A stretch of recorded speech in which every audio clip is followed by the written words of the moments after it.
નમસ્કાર વિદ્યાર્થી મિત્રો, આપ સૌનું હાર્દિક સ્વાગત છે આપણા યુટ્યુબ ચેનલ ઉપર। તો મિત્રો આજે આપણે ચર્ચા કરીશું મોસ્ટ ઇમ્પોર્ટન્ટ એવા 10 MCQ પ્રશ્નોને। તો મિત્રો સ્પર્ધાત્મક પરીક્ષાઓ માટે એ ખૂબ જ હેલ્પફુલ રહેશે અને આ 10 પ્રશ્નોને સમજૂતી સાથે દર્શાવવામાં આવશે અને તમારા આ 10 સવાલોમાંથી એટલીસ્ટ 7 પ્રશ્નોનો જવાબ સાચા પડવા જ જોઈએ। તો મિત્રો આ 10 સવાલોમાંથી તમારા કેટલા જવાબ સાચા પડે છે આ તમને નીચે કમેન્ટ બોક્સમાં જણાવવાનું છે। તો વિથઆઉટ વેસ્ટિંગ ટાઈમ આજના વિડીયોને આપણે શરૂ કરીએ। મિત્રો પહેલું પ્રશ્ન છે, ગુજરાતમાં સૌથી વધુ ઠંડી ક્યાં પડે છે? નાલિયામાં, માંડવીમાં, ગરબાડામાં, કપરાડામાં?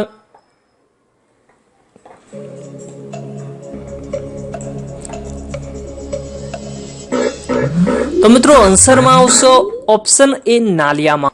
તો મિત્રો નલિયાને તો આન્સરમાં આવશે ઓપ્શન એ નલિયા। અબડાસા એ નલિયાનું બીજું નામ છે મિત્રો। તો મિત્રો અબડાસા કે નલિયા ઓપ્શનમાં બંનેમાંથી કોઈ પણ હોય તો આન્સરમાં એ જ આવશે। તો મિત્રો ગુજરાતમાં સૌથી વધુ ઠંડ પડે છે નલિયામાં। અને માંડવીની અંદર આપણે વાત કરીએ માંડવી તાલુકાની, તો માંડવીની અંદર ગુજરાતનો એકમાત્ર પ્રાઇવેટ બ્રિજ આવેલો છે। અને મિત્રો ગરબાડાની આપણે વાત કરીએ તો ગરબાડામાં સૌથી પહેલા સૂર્યોદય થાય છે। અને આપણે કપરાણાની વાત કરીએ તો કપરાણા અને ધરમપુર માં સૌથી વધુ આપણા ગુજરાતમાં સૌથી વધુ વરસાદ થાય છે। તો મિત્રો આ મેપિંગમાં આપણે સમજીએ। નલિયા તાલુકા કચ્છનો એક તાલુકો છે અને તે અહીંયા આવેલો છે। અને મિત્રો માંડવીની આપણે વાત કરીએ તો માંડવી ક્યાં આવેલું છે? તો અહીંયા સાઈડ આવેલું છે। મિત્રો માંડવીમાં એકમાત્ર પ્રાઇવેટ બ્રિજ છે અને નલિયામાં સૌથી વધારે ઠંડી પડે છે। અને ગરમી સૌથી વધારે ક્યાં પડે છે? તો મિત્રો બનાસકાંઠાના ડીસા તાલુકામાં। બનાસકાંઠાના ડીસા તાલુકામાં સૌથી વધારે ગરમી પડે છે અને કચ્છ જિલ્લાના નલિયા તાલુકામાં સૌથી વધારે ઠંડ પડે છે। અને મિત્રો દાહોદના તાલુકા છે ગરબાડા।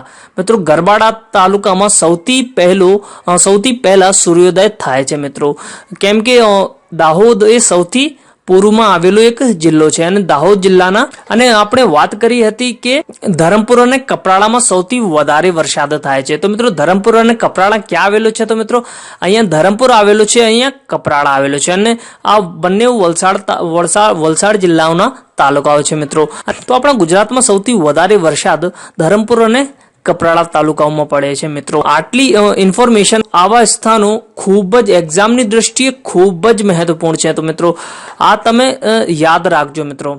દાહોદ જિલ્લાના ગરબાડા તાલુકા, બનાસકાંઠાના ડીસા તાલુકા, કચ્છ જિલ્લાના નલિયા તાલુકા અને વલસાડ જિલ્લાના ધરમપુર અને કપરાડા તાલુકા। અને ધરમપુર અને કપરાડાને ગુજરાતના માસીના નામ તરીકે પણ ઓળખાય છે। અને ભારતમાં સૌથી વધારે વરસાદ ક્યાં થાય છે?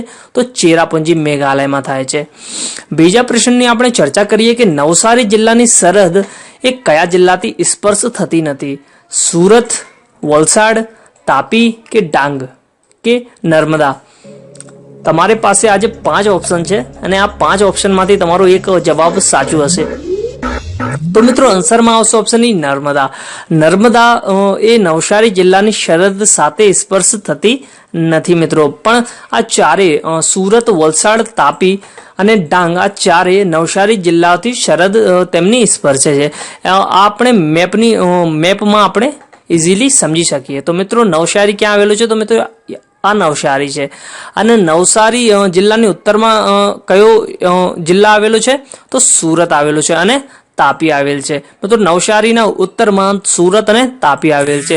પૂર્વની વાત કરીએ, નવસારી જિલ્લાની આપણે પૂર્વની વાત કરીએ તો પૂર્વમાં ડાંગ આવેલો છે અને મિત્રો દક્ષિણમાં કયો જિલ્લો આવેલો છે? તો વલસાડ આવેલો છે।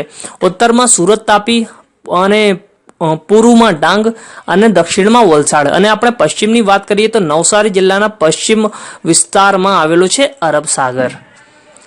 અને મિત્રો ત્રીજા પ્રશ્ન ઉપર ચર્ચા કરીએ કે કોષના પાવર હાઉસ તરીકે કઈ કોષ અંગિકા ઓળખાય છે? એ રિબોઝોમ્સ, બી રાજધાની, સી સુકોષ કેન્દ્રી કે ડી કળાભસૂત્ર?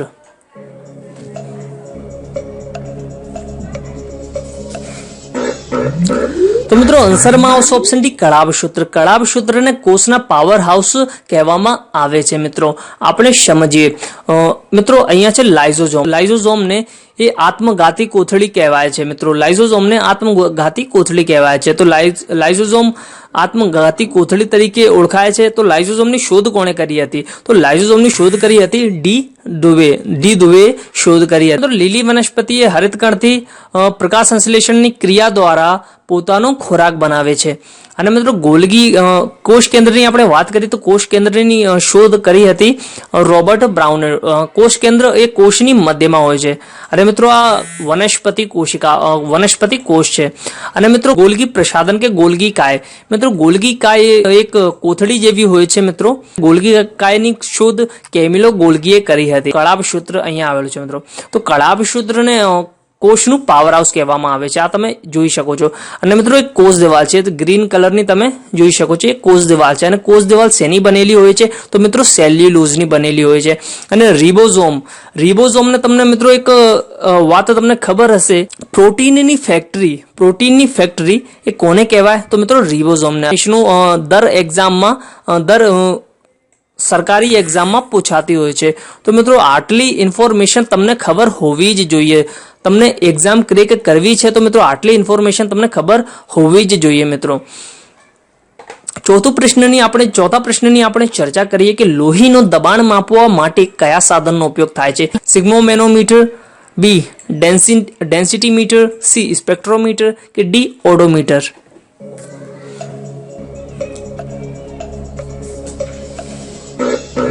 તો મિત્રો આન્સરમાં આવશે ઓપ્શન એ સિગ્મોમેનોમીટર. એ લોહીનું દબાણ માપવા માટે તેમનો ઉપયોગ થાય છે. મિત્રો આ તમે ઇમેજમાં જોઈ શકો છો. લોહીના દબાણ માપવા માટે તેમનો ઉપયોગ થાય છે. અને મિત્રો પાંચમા પ્રશ્નની આપણે ચર્ચા કરી કે સૂર્યમંડળના ગ્રહોને સૂર્યથી ક્રમમાં ગોઠવો. બુધ, શુક્ર, પૃથ્વી, મંગળ, ગુરુ, શનિ, યુરેનસ, નેપચ્યુન કે બી બુધ, શુક્ર, પૃથ્વી, શનિ, યુરેનસ, નેપચ્યુન, ગુરુ, મંગળ કે સી શુક્ર, બુધ, પૃથ્વી, શનિ, યુરેનસ, ગુરુ, નેપચ્યુન, મંગળ કે ડી બુધ, પૃથ્વી, શનિ, યુરેનસ, ગુરુ, નેપચ્યુન, મંગળ, શુક્ર.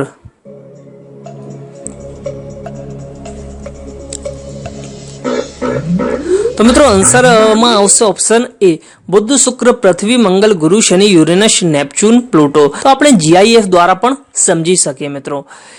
મિત્રો તમે જોઈ શકો છો સૌથી નજીક ગ્રહ કયો છે? તો મિત્રો બુધ, શુક્ર, પૃથ્વી, મંગળ, ગુરુ, શનિ, યુરેનસ, નેપચ્યુન અને પ્લુટો. એમ કરીને મિત્રો આ ગ્રહો ગોઠવાયેલા છે. છઠ્ઠા પ્રશ્નની આપણે ચર્ચા કરીએ કે વાસંદા નેશનલ પાર્ક ક્યાં આવેલો છે? નવસારીની અંદર, સુરતમાં, ડાંગમાં કે પોરબંદરમાં?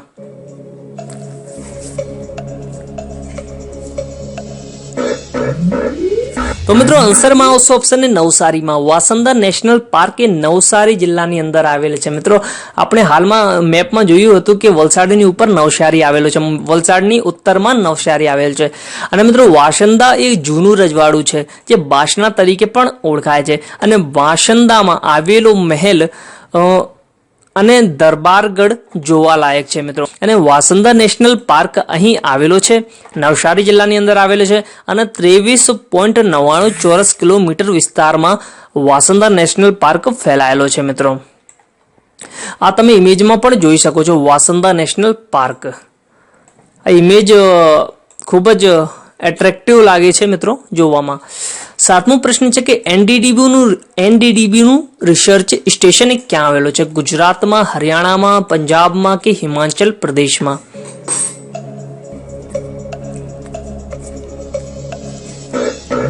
તો મિત્રો તમને ખબર હશે કે એનડીડીબીનું રિસર્ચ સ્ટેશન એ હરિયાણાના કરનાલની અંદર આવેલો છે. મિત્રો એનડીડીબીનું રિસર્ચ સ્ટેશન ક્યાં આવેલું છે? તો મિત્રો હરિયાણાના કરનાલની અંદર આવેલા છે. મિત્રો અને તમારાથી પૂછવામાં આવે કે એનડીડીબીનું મુખ્ય મથક ક્યાં આવેલું છે? તો મિત્રો મુખ્ય મથક આવેલું છે આણંદ જિલ્લાની અંદર. અને મિત્રો એનડીડીબીનું ફૂલ ફોર્મ શું છે એ પણ એક્ઝામમાં ઘણી વખત પૂછાય છે. તો મિત્રો એનડીડીબીનું પૂરું નામ છે નેશનલ ડેરી ડેવલપમેન્ટ બોર્ડ. આઠમો પ્રશ્ન છે મિત્રો કે ગુજરાતના સૌથી મોટા તાપ વિદ્યુત મથકના કારણે પ્રસિદ્ધ છે. કરમસદ, લુણેજ, ધોવારણ કે ત્રણે પૈકી એક પણ નહીં. મિત્રો ક્યાં આવેલો છે મિત્રો સૌથી મોટા તાપ વિદ્યુત મથક?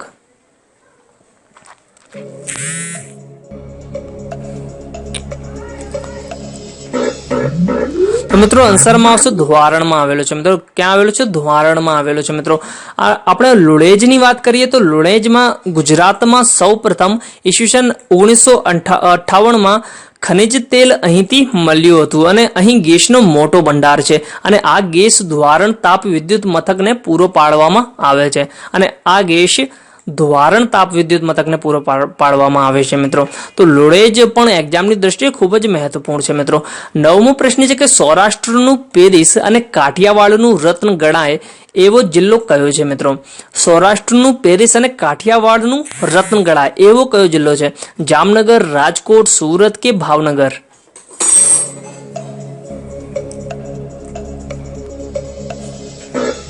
તો મિત્રો આન્સરમાં આવશે ઓપ્શન એ જામનગર. મિત્રો જામનગરને સૌરાષ્ટ્રનું પેરિસ તરીકે પણ ઓળખવામાં આવે છે અને કાઠિયાવાડનું રત્ન પણ જામનગરને ઓળખવામાં આવે છે.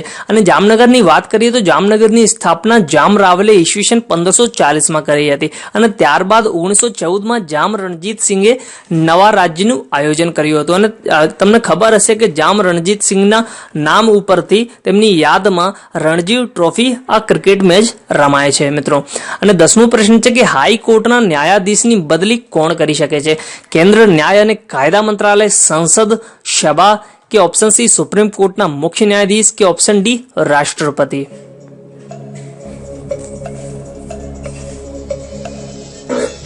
તો મિત્રો આન્સરમાં આવશે ઓપ્શન ડી રાષ્ટ્રપતિ. મિત્રો રાષ્ટ્રપતિ એ હાઈકોર્ટના ન્યાયાધીશની બદલી કરી શકે છે. મિત્રો તો મિત્રો એક સવાલ છે કે 5 વર્ષનો સમયગાળો પૂર્ણ કરનારો પ્રથમ બિન કોંગ્રેસી વડાપ્રધાનનું નામ જણાવો.